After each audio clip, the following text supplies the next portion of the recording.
नमस्कार दोस्तों, स्वागत है आपका हमारे भूषण आईटीआई के यूट्यूब चैनल पर। आज हम पढ़ेंगे प्रोजेक्शन के बारे में और मैं हूं सुरेश चावला। मैं आपको बताऊंगा कि प्रोजेक्शन में जो ऑर्थोग्राफिक बनता है थर्ड एंगल में वो किस प्रकार से बनता है और आइसोमेट्रिक से ऑर्थोग्राफिक के बारे में आज हम समझेंगे। तो देखते रहिए और बने रहिए हमारे इस वीडियो पर और लाइक और शेयर करना ना भूलिए। तो देखिए, हम चलते हैं आगे इस आइसोमेट्रिक की तरफ। ये एक आइसोमेट्रिक बना हुआ है जो कि आधार से 30-30 डिग्री पे इस आइसोमेट्रिक को बनाया गया है। इस आइसोमेट्रिक में यहाँ पे एक टेपर दिया हुआ है और यहाँ पे एक स्लोट दिया हुआ है। ये जो स्लोट है दोस्तों, ये जो स्लोट की चौड़ाई है ये 20 mm की है और इस स्लोट की ऊंचाई अगर हम बात करें तो ये 25 mm की इसकी ऊंचाई है। ये एक पूरा एक सॉलिड बॉक्स है जिसको हम 3D डायग्राम कह सकते हैं। आइसोमेट्रिक डायग्राम है ये, जिसमें 3 डायमेंशन है। तो इस प्रकार से इसकी यहाँ से जो लंबाई है 40 mm की है और यहाँ से इसका फ्रंट व्यू है। तो ये जो है इसका ये 70 mm का है, तो इधर से इसका फ्रंट व्यू रहेगा।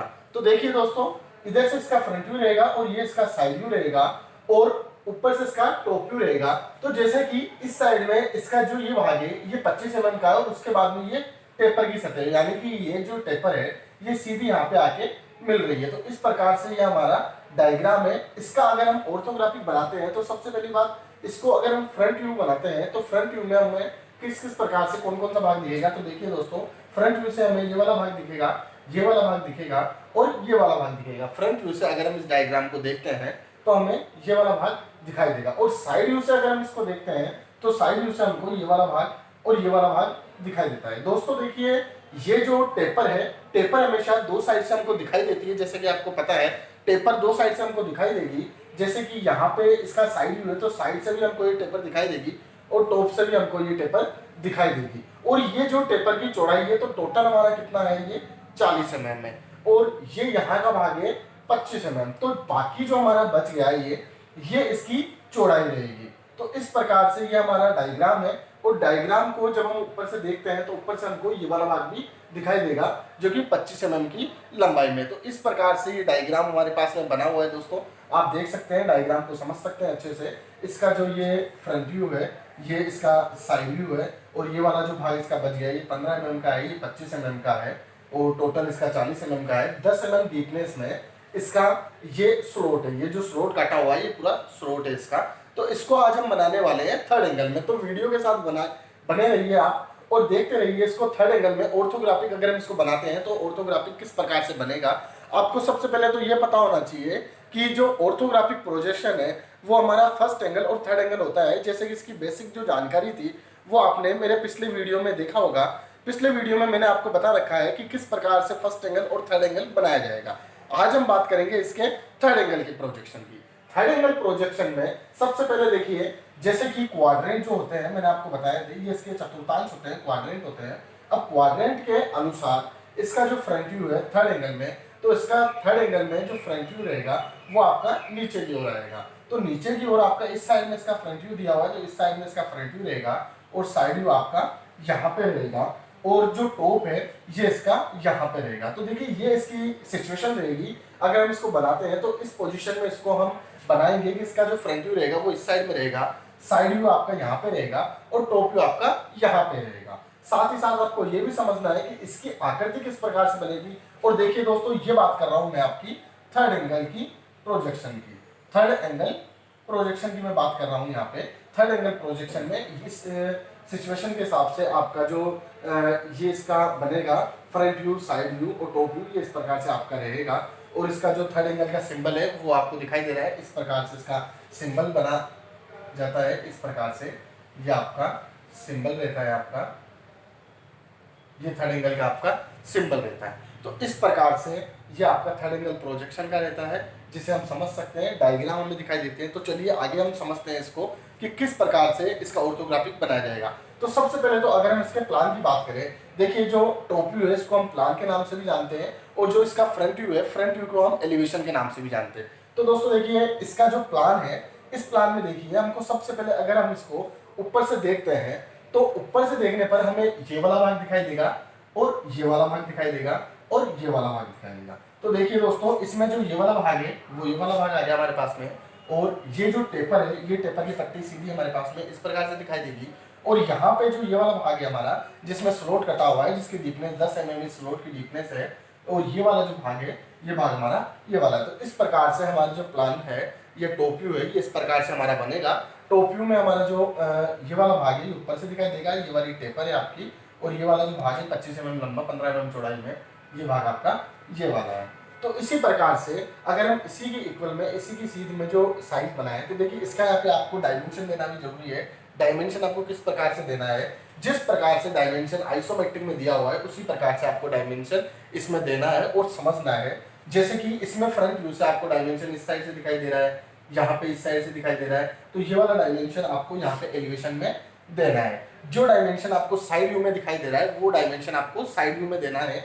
जैसे कि ये आपका साइड व्यू है, तो इस साइड व्यू में आपको डायमेंशन देना है। तो इस प्रकार से आपको इस ऑर्थोग्राफिक को समझना है ठीक से। अब हम बात करते हैं इसके एलिवेशन की या फ्रंट व्यू की। एलिवेशन या फ्रंट व्यू की दोस्तों देखिए अगर मैं बात करता हूँ तो एलिवेशन में हमको ये वाला भाग दिखाई देगा, ये जो बीच वाली दीवार है सामने वाली ये भी हमको दिखाई देगी, और ये वाली। तो तीन भाग तो हमारे ये हो गए जिसके कि ये वाला भाग दिखाई देगा, ये वाला भाग दिखाई देगा और ये वाला भाग दिखाई देगा। अब इसी के साथ में ये जो ऊपर वाला भाग है, ये वाला जो भाग है हमारे दोस्तों, ये वाला भाग हमको यहाँ पे दिखाई देगा। तो इस प्रकार से ये वाला भाग हमको दिखाई देगा जिसमें इसकी जो लंबाई है ये इसके इक्वल आएगी, इसके बराबर आएगी, यानी कि ये 25 mm की है, ये भी 25 mm की है, बाकी हमारे टेबल इस कॉर्नर से मिला हुआ है। तो इस प्रकार से ये हमारा कॉर्नर मिलेगा और इस प्रकार से इसका जो आपका फ्रंट व्यू है एलिवेशन है ये इस प्रकार से बनाया जाएगा। आगे मैं बताता हूँ आपको कि इसका जो साइड व्यू है वो साइड व्यू किस प्रकार से बनेगा। देखिए फ्रंट, साइड और टॉप व्यू आप आसानी से बना सकते हैं, बस आपको जो आइसोमेट्रिक दिया हुआ है, जो डायग्राम दिया हुआ है, इसमें आपको समझना पड़ेगा कि ये फ्रंट से देखने पर किस प्रकार से दिखाई देगा, या फिर इसको फ्रंट से देखने पर इसके कौन कौन से भाग आपको दिखाई दे रहे हैं। तो दोस्तों देखिए इस डायग्राम में जैसे अगर मैं साइड की बात करता हूँ तो इसका साइड व्यू ये वाला है, इसके साइड व्यू में हमको ये वाला भाग दिखाई देगा और ये वाला भाग दिखाई देगा, और ये जो स्लॉट कटा हुआ है। अब देखिए अदृश्य जो भाग होता है, ऐसे भाग या ऐसे स्लॉट या कोई खांचे जो कटे हुए रहते हैं जो कि हमें प्रॉपर्ली नहीं दिख पाते हैं, उनके लिए हम हिडन लाइन का उपयोग करते हैं। हिडन लाइन को हम अदृश्य रेखा के नाम से भी जानते हैं। हिडन लाइन वहां पे उपयोग की जाती है जहां पे हिडन भाग हो, यानी कि छिपा हुआ भाग हो या अदृश्य भाग हो। ऐसे भागों के लिए हमें हिडन रेखा का उपयोग करना चाहिए। तो यहाँ पे जो हमारा स्लॉट है छिपा हुआ है, इधर से अगर हम देखते हैं तो हमें पता नहीं लग पा रहा है कि यहाँ पे जो इसकी डीपनेस है कितनी है, इसीलिए इसके साइड व्यू में हमारा हिडन रेखा है कि यहाँ पे हिडन रेखा आएगी। तो देखिए यहाँ पे जो हमारा साइड व्यू है, ये साइड व्यू में जो ये वाला भाग है टोटल हमारा, ये भाग हमारा ऊपर वाला भाग ये वाला है, और ये जो रेखा है ये यहाँ पे मिली हुई है इसलिए ये रेखा आएगी आपकी, और नीचे वाला जो भाग है ये है। अब इसमें जो हिडन रेखा है ये आपकी हिडन रेखा है, इसकी ये हिडन रेखा है आपकी स्लॉट की। तो इसकी टोटल जो लंबाई है ये आपकी है 40 mm की, और जो टोटल ऊंचाई है ये आप देख सकते हैं, ये यहाँ से यहाँ तक आपकी ऊंचाई जो है ये है 25 mm की, और ऊपर वाली ऊंचाई जो है 35 mm की, यानी कि टोटल जो इसकी ऊंचाई है वो है आपकी 60 mm। देखिए आपको एक और चीज समझनी है कि आइसोमेट्रिक जब भी आप समझ रहे हो, बना रहे हो, ऑर्थोग्राफिक उसको बना रहे हो, तो आपको ये पता होना चाहिए कि इसकी लंबाई, चौड़ाई, ऊंचाई कितनी है। देखिए दोस्तों लंबाई, चौड़ाई, ऊंचाई आपको अगर पता रहेगी तो आप इसको आसानी से समझ सकते हैं। जैसे कि थर्ड एंगल है, इसका सिंबल है, इसकी सिचुएशन आएगी, इस प्रकार से इसको बनाना है। आगे हम समझेंगे इसकी लंबाई, चौड़ाई, ऊंचाई किस प्रकार से रहेगी। तो देखिए लंबाई इंटू चौड़ाई इंटू ऊंचाई। देखिए अगर इस डायग्राम की अगर हम बात करें इसकी लंबाई की, तो इसकी जो लंबाई है ये यहाँ से आता है, इसकी लंबाई मानी जाएगी जो फ्रंट से है जो ज्यादा लंबा है, तो ये 25 mm, 20 mm और 25 mm को अगर हम जोड़ते हैं तो हमारा होता है इसका लंबाई जो है ये 70 mm की होती है। चौड़ाई की अगर हम बात करें तो टोटल चौड़ाई इसकी 40 mm की है, और ऊंचाई की अगर हम बात करते हैं तो ऊंचाई इसकी जो है ये यहाँ पे आपकी 25 mm है और यहाँ पे आपकी 35 mm है। तो 25 mm और 35 mm आपकी 60 mm है। तो इस प्रकार से ये आपकी लंबाई, चौड़ाई और ऊंचाई है। लंबाई और चौड़ाई, ऊंचाई बनाने से अगर हम इस डायग्राम का ऑर्थोग्राफिक भी बनाते हैं तो ऑर्थोग्राफिक भी हम आसानी से बना सकते हैं। जैसे कि इस प्रकार से प्लान बना रहे हैं तो इसकी ऊंचाई कितनी आएगी, लंबाई कितनी आएगी। अब जैसे अगर इस प्लान की एग्जांपल हम बात करें तो ये जो प्लान है इसकी ऊंचाई, तो इसकी ऊंचाई आएगी साइड की चौड़ाई के बराबर। तो साइड की चौड़ाई आपकी 40 है, तो यानी कि ये जो साइड आएगी आपकी ये 40 mm की आएगी। इस प्रकार से इसकी लंबाई कितनी आएगी, तो फ्रंट की जो साइज है वो इसकी इस प्रकार से होगी। तो ये आपका प्लान का हो जाएगा। इसी प्रकार से अगर मैं बात करूं एलिवेशन की या फ्रंट व्यू की, तो एलिवेशन या फ्रंट व्यू की जो लंबाई है ये इसकी लंबाई आएगी 70 mm की, और ऊंचाई जो आएगी आपकी वो 60 mm की आएगी। तो इस प्रकार से आपका ये जो बनेगा इसका प्लान और एलिवेशन। अब अगर बात करें हम साइड व्यू की, तो साइड व्यू देखिए आप साइड में भी टोटल ऊंचाई कितनी आएगी 60, तो साइड में भी टोटल ऊंचाई आएगी आपकी 60 mm, और इधर से जो लंबाई आएगी वो आएगी आपकी 40 mm, यानी कि ये आपकी रहेगी 40 mm और ये रहेगी आपकी 60 mm। तो इस प्रकार से आपका ये ऑर्थोग्राफिक बड़ी आसानी से बन जाता है। अगर आप डायग्राम को समझते हो तो आपको अच्छे से समझ में आता है कि इसका जो ऑर्थोग्राफिक आप बनाते हो थर्ड एंगल फर्स्ट एंगल में, तो आप इसको बना सकते हैं और समझ सकते हैं। किसी भी ऑर्थोग्राफिक को बनाने के लिए आप आइसोमेट्रिक को देख सकते हैं, समझ सकते हैं, उसकी लंबाई चौड़ाई को अगर आपको समझ में आती है तो आप उसको बड़ी आसानी से बना सकते हैं। तो इस प्रकार से आशा करता हूँ आपको ये इस वीडियो के माध्यम से